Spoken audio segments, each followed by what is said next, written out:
The great Stoic philosopher Epictetus once said, "The key is to keep company only with people who uplift you, whose presence calls forth your best." You've probably heard the saying, "You're the average of the 5 people you spend the most time with." Today we're going to explore that idea through a Stoic lens.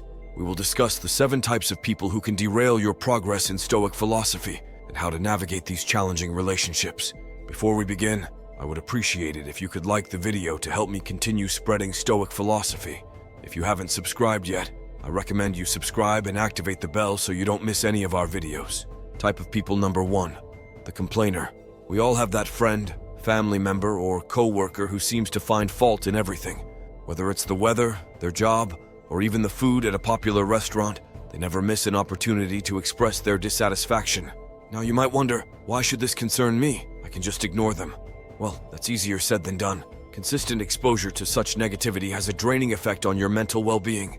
It's akin to a leaky faucet, slowly depleting your reservoir of emotional energy. Stoicism teaches us to focus on actionable solutions instead of dwelling on problems.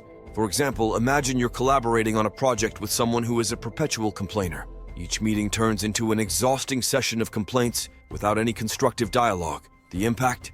The team's morale declines, you're sidetracked from finding actionable solutions, and you might find yourself increasingly disenchanted with the project, and possibly even life in general. So how does Stoicism help us deal with a complainer? There are several strategies you can employ. First, limit your exposure to this individual whenever possible. If that's not feasible, perhaps because they're a family member or colleague, your second option is to mentally distance yourself during their diatribes. Think of their complaints as a passing storm, loud and unsettling, but ultimately temporary and powerless against the unmovable mountain that is your own inner tranquility. Your third option is to steer the conversation towards solutions, or to change the subject to something more constructive. To quote Marcus Aurelius, "You have power over your mind, not outside events. Realize this, and you will find strength." This timeless Stoic wisdom encourages us to guard our mental peace diligently, ensuring that the negativity from chronic complainers doesn't deviate us from our Stoic path of resilience and virtue. Type of people number 2, the drama magnet. Imagine you're navigating your life as if it were a ship sailing through calm waters, but then you encounter the whirlpool known as the drama magnet. This individual seems to have an unending series of crises, conflicts, or controversies, and like a whirlpool, they have an unsettling ability to pull you into their vortex of chaos. You might initially find yourself attracted to the drama magnet's energy, mistaking it for passion or excitement. However, you'll soon realize that being in their sphere is like navigating a ship through a storm, exhausting and dangerous. What makes dealing with drama magnets so tricky is that their crises can often feel like your own. Their chaos is infectious. You might even find yourself embroiled in conflicts you had no initial part in. Let's take a practical example. You have a friend who frequently has fallouts with others in your social circle. Today, they're not talking to Sarah. Tomorrow, it's Tom. Your friend comes to you for advice, but you notice that this cycle never ends. Suddenly, you find yourself at odds with Sarah or Tom because you try to intervene. In this case, you could employ a strategy called reflective listening. Instead of offering advice or taking sides, mirror their words back to them. For example, if they say, "I can't believe Sarah said that about me," you could respond with, "So you're feeling betrayed by Sarah's words." This technique allows you to provide emotional support without getting entangled in the drama. Another approach, though it might sound counterintuitive, is to focus on the present moment where you have control. Instead of anxiously wondering what crisis will happen next, concentrate on enjoying your life. Don't let it be disrupted by someone else's drama. Make it a point to sail your ship calmly, steering clear of whirlpools that threaten your voyage towards personal growth and tranquility. Type of people number 3, the naysayer. Picture this. You're an artist painting a canvas. Each brushstroke adds color, depth, and life to your vision. Enter the naysayer. They walk into your studio, glance at your work, and immediately begin to critique it. "Are you sure about that color? That doesn't look realistic. You know, most artists never make it, right?" Their words, like strokes of gray paint, start to dull your vibrant canvas. This isn't your standard constructive criticism. Instead, it's a persistent aura of doubt and negativity. For example, let's say you're excited about pursuing a new career path. You've done your research, spoken to professionals in the field, and maybe even taken a few preliminary courses. When you share your enthusiasm with the naysayer, they quickly list all the reasons it won't work out. The market is too competitive. You might not have the right skills. Or what if you fail? Soon enough, their doubts start to feel like your own, and the self-assured vision you had begins to wobble. Now, how do you deal with a naysayer, especially when they might be someone close to you? One unconventional but effective method is to ask them for advice, rather than just sharing your plans or aspirations. When people are put in an advisory role, they're less likely to attack your ideas and may offer more constructive feedback. Another method involves flipping the script through a technique called positive confrontation. Instead of absorbing their negativity, challenge them to think of solutions. If they say you'll never be able to switch careers at this stage, counter with an interesting perspective. How do you think someone could successfully make a career change then? This not only deflects the negativity, but also encourages a more constructive form of conversation. Remember the words of the Stoic philosopher Epictetus. We have 2 ears and 1 mouth, so that we can listen twice as much as we speak. Listening doesn't mean absorbing everyone's negativity. It means discerning valuable input from mere noise. When the naysayers start to cloud your canvas with their shades of doubt, take a step back, listen, reflect, and continue painting your own life with the colors that speak to you. Don't let anyone turn your vibrant masterpiece into a dull, gray landscape.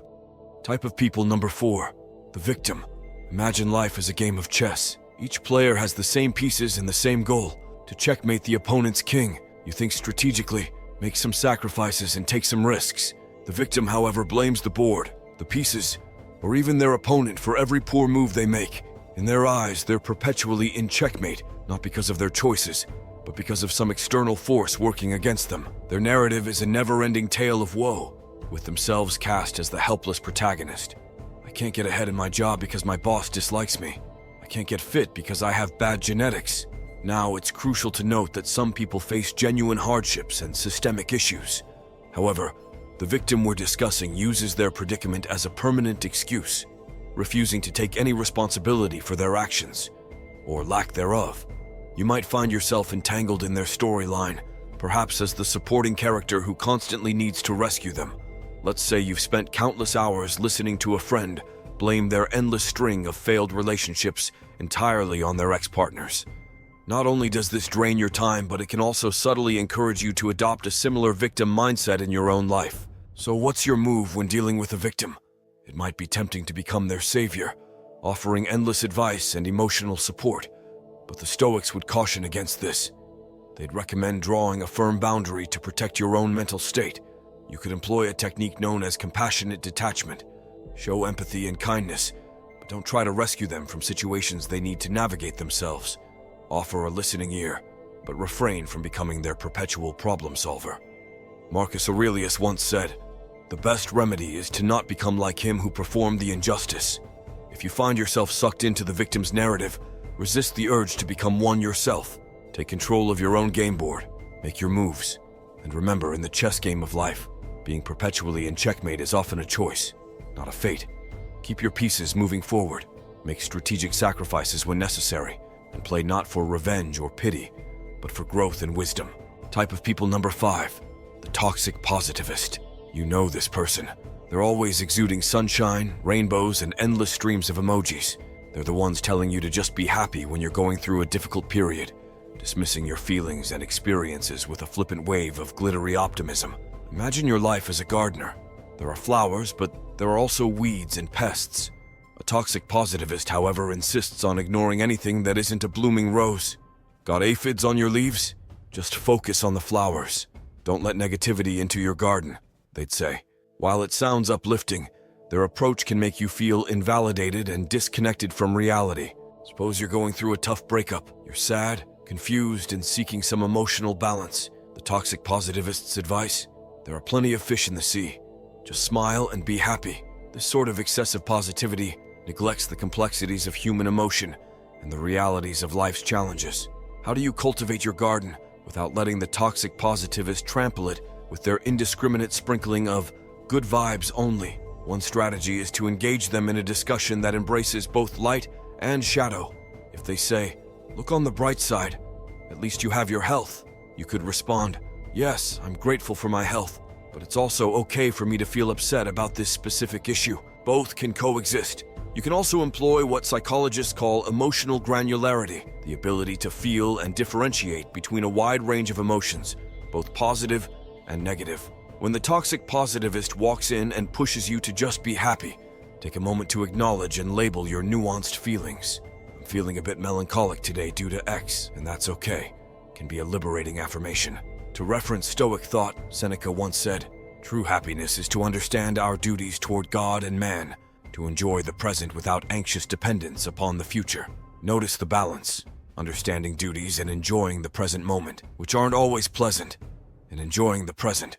A Stoic approach isn't about focusing solely on the positive or the negative. It's about embracing life's complexity with equanimity. So the next time the toxic positivist sprinkles their confetti on your carefully tended garden, take a step back. Remember, a garden needs both sunshine and rain to flourish. Embrace your full emotional spectrum and keep nurturing your garden with the richness and complexity it deserves. Type of people number 6, the manipulator. Picture your life as a movie script. You're the main character, and you have an idea of how your story should unfold, where the twists are, who your allies and mentors are, and what your final act should be. Enter the manipulator, the shadowy producer who subtly rewrites your script without you even realizing it, until one day you find your storyline has veered off course. The manipulator is skilled in the art of emotional or psychological maneuvering. They might use flattery, guilt trips, or even deceit to their advantage. You might have a friend who always manages to get you to pay for dinner by saying something like, "I've been having a rough month and you're so successful. It wouldn't mean much to you, but would make my day better." Over time, you find that your generosity has been taken advantage of, but calling them out feels uncomfortable because they've framed it as a favor to a friend in need. Handling a manipulator can be tricky. One method to counteract their tactics is what some experts call fogging. This technique involves agreeing with any truth in the manipulator's statements, but refusing to be moved by emotional coercion. If they say, "You're so successful, you should cover dinner," you might respond with, "Yes, I'm successful, and it's important to me to be fair in our interactions." You could respond, "You're right that I've been doing well, but let's split the bill, as we usually do." Another approach is to set clear boundaries and enforce them. If the manipulator wants you to lend them money or commit to tasks you're uncomfortable with, learn to say no assertively. Keep your tone calm and your words clear. "I can't lend money, but I'm here to offer emotional support," sets a boundary while maintaining the friendship. Drawing inspiration from Stoic thought, Epictetus warned us, "We cannot choose our external circumstances, but we can always choose how we respond to them." The manipulator thrives on your predictable reactions. They manipulate your kindness, your guilt, or your desire for approval. By choosing to respond differently, you're taking control of your script again. So if you find a manipulator lurking in your life, remember that you're the one holding the pen. Your storyline is yours to write, and while the cast may include a variety of characters, the protagonist's journey is yours. Your journey should always be guided by your own values and decisions. Reclaim your script, and don't let anyone manipulate your life's narrative. Type of people number 7, the time vampire. Imagine your daily routine as a carefully crafted symphony. Each instrument represents a task or commitment, and when played together, they create a harmonious balance. But then, the time vampire joins in, screeching off key, drowning out your melody and turning your beautiful composition into discordant noise. The time vampire is not necessarily malicious. In fact, they might seem quite benign. It could be a colleague who constantly interrupts you with trivial questions, turning your productive workday into a series of fragmented moments. Or it could be a friend who invites you to countless social events that you're not interested in, making you feel obligated to attend and drain your time and energy. These interactions might seem inconsequential in the moment, but their cumulative effect can be profoundly disruptive. So how do you protect your symphony from being ruined by a time vampire? One effective strategy is the Pomodoro technique, a time management method that involves breaking your work into intervals, traditionally 25 minutes, separated by short breaks. During these intervals, you make it clear that you're not to be disturbed. This sets a boundary that protects your most productive product, nibbled away. If you're dealing with a social time vampire, remember that saying no is not just okay, it's essential for your well-being. Instead of offering elaborate excuses, a simple, "Thanks for the invite, but I can't make it," suffices. Declining an invitation is not a rejection of the person. It's an affirmation of your own needs and priorities. In the words of Seneca, life, if well lived, is long enough. Stoicism teaches us that time is one of our most precious resources, one that should be allocated wisely. It's the canvas upon which we paint the portrait of our lives, and we should be highly selective about who and what deserves a stroke of our brush in the grand composition of our life. Make sure each note, each instrument, and each melody aligns with your greater purpose. Don't let the cacophonous intrusion of a time vampire throw your symphony into disarray. Hold the baton firmly and conduct your life with purpose.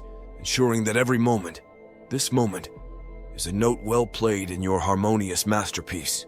As we reach the finale of today's exploration into the characters who can derail our path towards Stoic resilience and wisdom, let's not forget that self-awareness is key. It's easy to recognize these types in others, but the more challenging and enlightening task is to look within. Are you perhaps unintentionally playing one of these roles in someone else's life? Remember, Stoicism isn't just about navigating the world. It's also about understanding and improving ourselves. If today's discussion has sparked a realization, an epiphany, or even just a bit of introspection, I'd love to hear from you in the comments section. Write your thoughts, share your experiences, and let's engage in a dialogue that enriches us all. So until next time, may your choices align with your virtues. May your actions reflect your wisdom. And may your life be the masterpiece you're meant to create.